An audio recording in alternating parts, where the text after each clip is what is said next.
Happy to see all familiar faces supporting our first Filipino Mass. We've been on our second year already and we're still counting as we aim to declare this church as the mission church for the Filipino community. Having said that, we will have the Araw ng Kalayaan Mass Thanksgiving on June 22nd at St. James Marches in Totowa. So everyone is invited to attend that Mass. That's the Saturday. And also, we would like to pray for the following. For the eternal repose of the soul of Rosita Malonzo, Menandro Malonzo, Patricia Pagtanganan, in memory of Romeo Dumac Sr., Gloria Dumac, Bonifacio Pugal Sr., Renato Sebastian, Venancio Maximo Sr., Ruth Lopez Maximo, Mario Sembrano, and we have to pray intently for the eternal repose of Father Crisostomo Magdita. Thanksgiving Mass being offered by Pugal family, Dumoc family, Alpea family, Atienza family, Bertuccio Godiac family, Pohas family, and 7 Sevens of prayers, and of course for our own personal intention.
Month of May. God, we ask you to bless your sons and daughters presently here as they are about to celebrate her birthdays or celebrated it already. We ask the Lord to give them many birthdays to come with good health and success.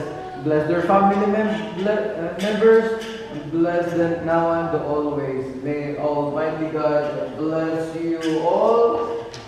In the name of the Father, and of the Son, and of the Holy Spirit. Amen.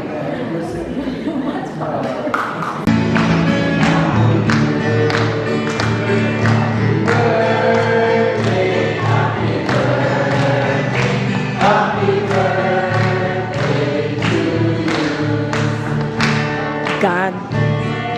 God bless you too.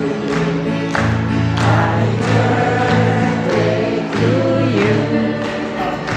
Happy birthday, happy birthday, happy birthday to you. Anniversaries, thank you, congratulations. Anniversaries, balik ka.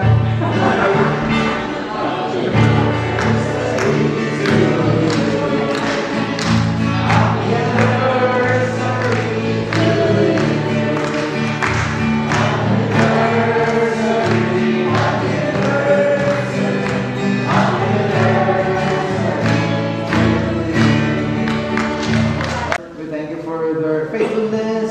We thank you for their patience. We thank you for their endurance. And we thank you most of all for their witness to us. The love poured out just like Christ.